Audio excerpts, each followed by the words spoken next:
Hello and welcome to Decision NYC with Ben Max. I'm Ben Max, your host and the executive editor of Gotham Gazette. The 2021 New York City election season is underway, and it's poised to be the most significant municipal election in decades. All of city government is on the ballot, and because so few incumbents are eligible to run for their current seats due to term limits, New Yorkers are electing many new office holders and the next roster of leadership for our city. There will be a new mayor of New York City elected here in 2021, as well as a new city controller, new borough presidents, and many new city council members. And that's not all that's on the ballot. A number of incumbents can and are seeking re-election. There's a very crowded and competitive race for Manhattan District Attorney and more. Party primaries are set for June, and the general election in the fall will culminate on November 2nd. This is the first full set of municipal elections with both early voting and ranked choice voting, a new system that applies to only party primaries and special elections, and we'll have a separate show just on ranked choice voting. The city election cycle would be of enormous importance under more usual circumstances, but it's unfolding at a time of great crisis for our city, raising the stakes of the decisions that you, the voter, will make. The new wave of city leadership will, quite clearly, make or break the city's recovery from the devastation of the COVID-19 pandemic and its many impacts on health, families, jobs, housing, education, and more. So we're pleased to bring you this series of interviews with the candidates running for mayor of New York City and candidates for other offices. These one-on-one conversations will help you get to know the candidates better, learn about their backgrounds and platforms and visions for the future of the city. We hope this and other interviews will help you sort through your many choices and make an informed decision when it's time to vote. So let's get to today's interview. Joining me by Zoom is Kathryn Garcia, a Democratic candidate for mayor of New York City. Kathryn, good to see you. Thanks for joining me. Thank you for having me. So give folks a general overview of who you are, your background, a little bio, just people get up to speed about who you are and coming into this race. Certainly. So I was born and raised in Brooklyn, went to public schools. Actually, my daughter actually had my 5th grade teacher as her kindergarten teacher. And when I was doing a class with some 5th graders the other day, many of them had my 3rd grade teacher. So I have stayed pretty close to where I was raised. I now live 2 blocks from my mother, but I am one of the 3 of us that they adopted. 2 of my other siblings were Black and 2 others were not. I was like 5 moms, a lot. I never achieved that number. I only ended up having 2. And then I was really inspired to go into public service. And for the last 14 years, I have worked in city government, first as the chief operating officer at DEP, which means I was responsible for your water and sewer system, made sure you got to brush your teeth every day. And then in 2014, became the commissioner of sanitation, picking up the trash and the recyclables, as well as plowing snow. The other morning when it snowed, I was like, I want to go check on where the spreaders are, but that's not my role anymore. And they did a fabulous job, but really got to roll out some significant environmental programs, expanding curbside organics collection, which is really the next hurdle on climate change, but also expanding electronic waste recycling across the city and banning styrofoam and making sure that we are going to be using reusable bags now. So an exciting time to be at the department. But while I was there, I ended up having several other hats. I was the lead czar, which really meant that I was responsible for coming up with a plan for how agencies could more effectively work together and what other legislation we needed to finally eliminate exposure to elevated blood lead levels for children. And then 2019, it went down by 20%. I mean, I'm a little concerned that kids didn't get tested this year because of the pandemic and people being afraid to go to the doctor. But I'm hoping that we are well on our way to finally ending that. And then for a little while, I ended up being chair of NYCHA, which was enlightening and horrifying. The conditions that tenants have lived under for so many years was quite shocking. Uh, we need to put them on a path to rehabilitation. And then during the pandemic, I got a call on a Friday in mid-March, and the directive was more or less, please make sure no one goes hungry. And that was twofold. It was both about understanding our supply chains and what was happening nationally, and what was happening with the trucking industry, but also making sure for our most vulnerable and for people who were sick, that we were delivering or distributing food to them.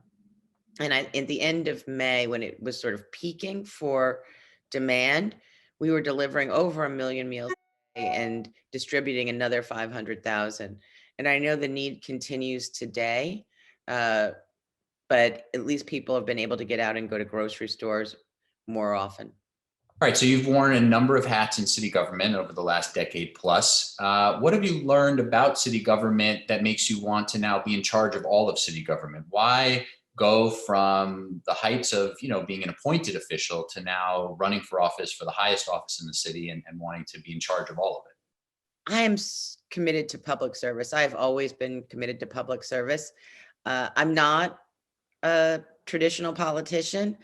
I never aspired to be a politician, but in this moment in time, real leadership and vision and ability to actually implement programs is critical if we're going to rebuild the city. And we know it's going to be a tough time, but I want to get in there and get it done.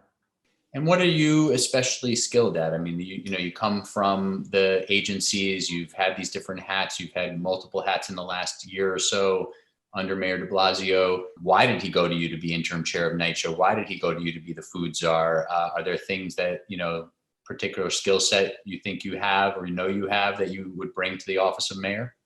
Yes, I have the ability to bring together really strong teams and make sure we have strategic direction and hold them accountable so that we deliver. I mean, at the end of the day, I got tapped for additional roles because it was about what we were able to deliver for the public. And are there keys to that you're willing to share of your of your secrets of how to do that? I mean, what are some of the principles of that? Because frankly, that's been one of the criticisms of the mayor is that he's not a great manager, that he hasn't been able to get the most out of his agencies. How do you do that? What are the keys to that? And is there anything you've learned even just in the last few years, working so closely with Mayor de Blasio that needs to be different about management of city government? One is the first thing is you have to set up a strong team, and you have to listen to the team that you put together. You don't necessarily have to agree with them, but you need to listen to them because it makes you better at your job. Uh, you have to give clear direction. If you get a whole bunch of smart people together and you don't clearly define what you want, they don't accomplish very much. But if you clearly define what you're looking for, they usually, in almost all cases, outperform.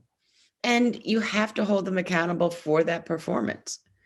So it is about sort of basic leadership and management.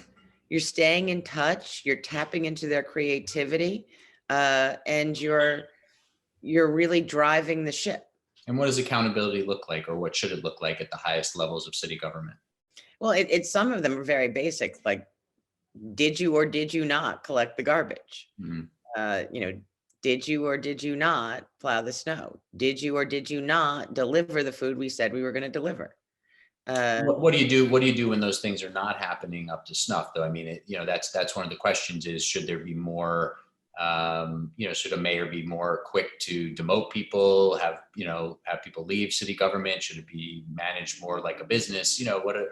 Are there are there sort of ways you can help people understand, how you would take a commissioner that you don't think is performing up to snuff, and get a better performance either out of that person or just out of the agency under somebody else? you have to know your team, and if they are not performing and you don't think that they will be able to, then you have to move on. Uh, but I have rarely found that to be the case in the folks that I have recruited, um, to be part of that. And you also have to understand that there will be moments when things are not perfect, and understand whether or not you got the most out of that team as you could have. Um, and there were extenuating circumstances, but you also need to give them a little bit of rope to uh, feel that they can really drive what you are asking them to drive, that they feel empowered, and embrace the mission. I think as sanitation commissioner, you had maybe 2 snowstorms that didn't go well, that went pretty poorly. One fairly recently, and maybe one very early in the administration. But you would know better than me if you think there's others that stand out in your mind. But how did the accountability structure, whether it was from the mayor to you or from you to people at sanitation, how did that work in those couple of instances where the snowstorms didn't go very well? I would actually say there was only one that Okay. I'm responsible for, and I would actually say uh, that was not um, related to the department being prepared for the event. And I believe you're talking about the forecasted dusting Mhm. that ended up being 6 inches and closed every highway and Roadways, yeah. every, one of the truisms of snowplowing is you actually have to be able to move. And that it literally stopped on a dime when the bridges stopped moving. Mhm. And we adapted and spent that evening sort of digging out from where we were, and did some very odd things like drive backwards up ramps onto the GW um, in order to get salt down. Uh, but I'm very proud of how we put snow together. And as someone said when I left, I was responsible for plowing almost 15 feet of snow. Mhm. Um, one of the other main responsibilities under you was, of course, sanitation. I'm wondering, under Mayor Garcia, what the future of trash pickup in the city looks like. Is that something, you rolled out your campaign? You've got a bunch of uh, early campaign, sort of policy points and platform items. But what's the future of trash pickup in New York City going to look like, or should it look like? So the absolute future should be that we are recommitting to the organics program and to the other sustainable programs, but also looking at extended producer responsibility for other materials that may pop up. We really need to drive ourselves to zero waste and use all of our powers to do that. Uh, and I actually think one of the future things is the ability to bring in electric refuse trucks. We had just gotten a demo model before I left, and I was extremely excited about that. Mhm. What about all the trash on the sidewalks and the streets? What should be done about that? Are there things you want to do about that if you have control, if you have the power of being mayor, that you want to do about the future of where we put our trash before it's picked up, both private and public? So, absolutely, do we want to look at containerization, particularly for commercial on strips with residential above? Uh, because that we think could be effective. We need to do some more work with communities about whether or not we could containerize um, residential, because the question is, where is the container located? Uh, but in terms of new buildings, they should all have containers in them, and they should be inside the building so that it's not on the street and Mhm. not creating sort of the walls of material. That's Is a failure of planning at the when we are thinking about new buildings, that we actually think about the fact that they will produce garbage and recycling. Would you say that a broader containerization program is a goal for you in your mind, or you still think the jury's not quite out? I mean, is it about more community outreach to you, or are you not quite sure of the direction you would want to take it?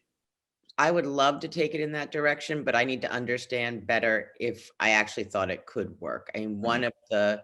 when we've looked at stuff from Europe, is we have so much more volume that fitting that volume into a container that isn't enormous is really the tricky part of this. Mhm. and the future of recycling in the city. What's that going to take that to the next level? There's been huge challenges with making improvements. What do you think broadly the future there needs to look like? Do we need to mandate more, fine more? You know, how do we really get over the hump on that and get to a better future? Recycling is up significantly, and particularly significantly during the pandemic. I think it was up 20% when I left in September. Uh, so we have made a lot of progress with the traditional materials. Mhm. Uh, we do, and I think should increase the fine. It is $25 now. That seems a little bit low in my mind to be an incentive, not to be just throwing materials that could have value into the regular garbage. But the real next hurdle is organic waste. And what do you think are the next steps there? I know you sort of released initial platform items in terms of sort of trying to go back to where things were headed before there were some cuts by the mayor. Are there then big leaps you want to take on that? Do you want to mandate organics? I definitely want to mandate organics. I think it's time to do that, but we also need to make sure that we are getting it distributed completely around the city. You know, one of the unintended consequences of canceling it was there are some blocks that seem to have developed a rat problem. They used to put their food into a hard container, and now, you know, it's just in a black bag. So we got pretty into the weeds here with some of the work that you've done in the city, but let's zoom out now more broadly. If you're mayor, you're obviously facing the challenges of recovering from what COVID-19 has brought to the city. There's a long way to go between now and when you take office in January 1st of 2022. But with, you know, as much forecast as we might be able to have now, what do you think are some of the pillars that you'd be looking to implement, or you think, frankly, you know, the mayor should implement now to help the city recover better from what the pandemic has brought here? Yes, no, the first and most important item is that it is very clear how the vaccine gets distributed, and it is free and easy for anyone to receive it, particularly for those communities that were hardest hit by COVID. And what I mean by transparent is, uh, if you look at some of the things in papers, I will definitely be last. I'm clearly on the last, which is fine. Mhm. Grocery store workers should go ahead of me. Uh, you know, that is where I would want to see that happen. People who are elderly should go ahead of me. Um, so I want to make sure that everyone in the public, and I would hope that everyone in City Hall, as they are developing their approach, are making sure that nobody feels that it was unfair about how uh, the priorities were set. Mhm. Um, I think that's very important just for trust in government, and not only to protect our most vulnerable populations and really get a handle on this. The other piece of that is thinking through all of the logistics and handling of, you know, obviously a vaccine that requires you to be uh, like negative 100 degrees Fahrenheit at all times. It's that is tough to keep in place. There are not a lot of freezers that get that cold outside of either an industrial or academic setting or a hospital setting. So harder for a more distributed piece of this. We also need to make sure we're protecting people's privacy, even as we are tracking to make sure they get both doses. Mhm. Uh, the second is to focus on the core services in every neighborhood, whether or not that's ensuring that we have safe buses, clean streets. Parks were so important during the pandemic in terms of our well-being. We need to ensure that that's viewed as a piece of infrastructure. Schools, I mean, it's been really challenging to watch as, like, my sister, who is a fourth grade teacher and has a 5-year-old, is trying to navigate her work, you know, zooming, not zooming, and her daughter. Mhm. Uh, as I said to someone recently, when I had young children, a sick day for them would totally throw my entire world out of kilter. I cannot imagine how parents are handling this. And Is there one thing on the school situation that you think has gone really wrong in terms of how the city's handled it? Or is there any one issue or one sort of decision point that you think has gone particularly problematically, or do you think the mayor's handled it pretty well overall? oh, I think the number one thing, which is still outstanding, is for some of the kids in remote, they still don't have devices. Mhm. So they clearly are not going to school, and we're almost in mid-December. So they have participated in no school since March. That is extraordinarily concerning. Mhm. And I am happy that the mayor is putting the youngest and those children with special needs into full day or 5-day a week class, though it still seems a little unclear to me whether or not that's true at every school. Uh, so that's extra, for parents. So the press conference said they're going in 5 days, but my school is saying they're going to stay just 3 days. Like that's Yeah, confusing. a lot of confusion. Yeah. Yeah, that's really hard on families to just, so am I going into work or am I not going into work, or do I need to have my mom come over and get them onto Zoom school for Right. me? So in terms of the city's longer term recovery, on the economy, you seem to take an interest in what housing and development in the city will look like in the future. What are some of the keys in your mind to sort of revitalizing the city, both economically and what to do about housing in the future? Again, granted, there's a lot we don't know about what's going to happen, but how are you thinking about those two big pieces of the puzzle that obviously, I think issues around the economy and housing are going to be what a lot of people want to know from the mayoral candidates and hear about what are your plans on those two huge, huge issues. So as it gets safer, and as the vaccine rolls out, we have to give clear, and I think this can happen in stages. We don't have to get all the way to perfect.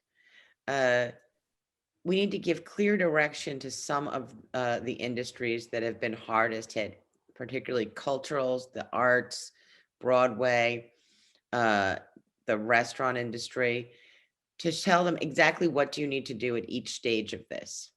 If we get 25% of the population vaccinated, we feel confident about X and Y. We get 50% of the population vaccinated, we feel that it would be safe to do that. So they need a roadmap, and we need to get them open, because New York City at its heart is an interactive city. We like to interact with each other. It is how we create a lot of our economic activity. Uh, and then to begin bringing people back to the offices that have been pretty desolate. And that spins off support for all of the small businesses surrounding them. What's the mayor's role in that? How would a Mayor Garcia sort of help make that happen? The first thing you do as a mayor is you lead by example. You take the subway, you bring city workers back, you go and attend an event when Mhm. it seemed to be safe. Uh, you speak to the private sector about what it is that would be holding them up, and make sure you understand, and to the extent the city can assist with that, to make it so that we are doing that. We want to see New York City be vibrant again. Is a Mayor Garcia the city is open for business. Come here with your next headquarter. Come here, take the office space. Amazon. Let's work this out. Let's work with the community, but let's work this out. Is that your approach to business development, or do you have a different sort of mindset? I think the city needs to be open to everything. Where I would focus my attention is on how do we also expand businesses and grow businesses, particularly in the outer boroughs, and not only technology and arts, but there's a lot of crossover there in film and media. I think there are a lot of opportunities going forward to make it so we have more mixed use neighborhoods. Mixed use neighborhoods, I think, have been the most successful as we've gone through this. But we also, in coming out of this are going to have to think creatively about what we can do for small businesses, because your lived experience is in your neighborhood. It's in your parks, it's at your schools, but it's also on your commercial corridor. It's where you get a cup of coffee. It's where you do your grocery shopping. It's the clothing shop that's there. That is your lived experience, and we need to be supportive of small businesses. In our last 3 minutes, unfortunately, we're Oh, down to just a few more minutes. I do want to see, just broad strokes, and we'll obviously have more conversations as the campaign unfolds. But would you be a mayor in this campaign? Are you going to push for a lot of housing development in the city, and especially in sort of wealthier neighborhoods that are to some minds underdeveloped?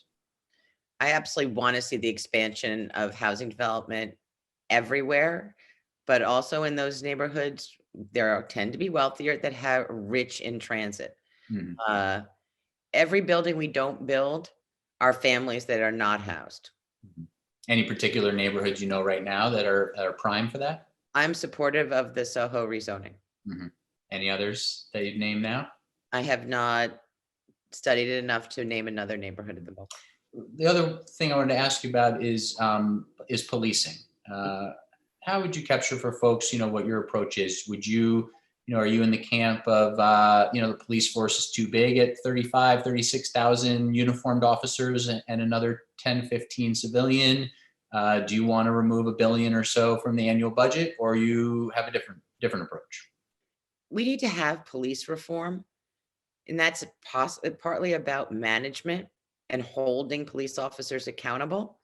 But I have also proposed that we increase the age of new recruits to 25, and that we require new recruits to live within the city, as well as intensifying the training for new recruits, but as well as the sergeants and the captains who drive culture change in any organization. So I know that given the fact that the revenue situation may be dire, that all agencies may have to take their proportion of it, but I do not believe in just cutting the PD budget. Mhm. Last two questions are very brief. If you were giving a letter grade to Mayor de Blasio for his tenure, what would it be? I would give it a D, but I would say that if you go back and look at his state of the city from earlier this year, I'm not sure he gave himself a better grade. Save our city. Yeah, that was even before the pandemic. And lastly, do you have a role model in politics, past or present, that you would name for people, someone you try to emulate? Uh, I've been asked this question a lot, and it's difficult because there are not a ton of women that I have been exposed to in politics in the type of role that I'm looking for. So, Mhm. in a few hundred years since New York City had a female mayor. Mhm. All right. Well, Kathryn Garcia, thanks so much for the time. We'll be talking more as the campaign unfolds, and I appreciate you taking the time with us. Absolutely. Anytime. Thank you. And thank you for watching Decision NYC with Ben Max. Key decisions for New York City voters are coming up in June and the fall. There's a lot on the line for all of us and the future of our city. I hope this conversation and others are helpful to you. I'm Ben Max. See you next time.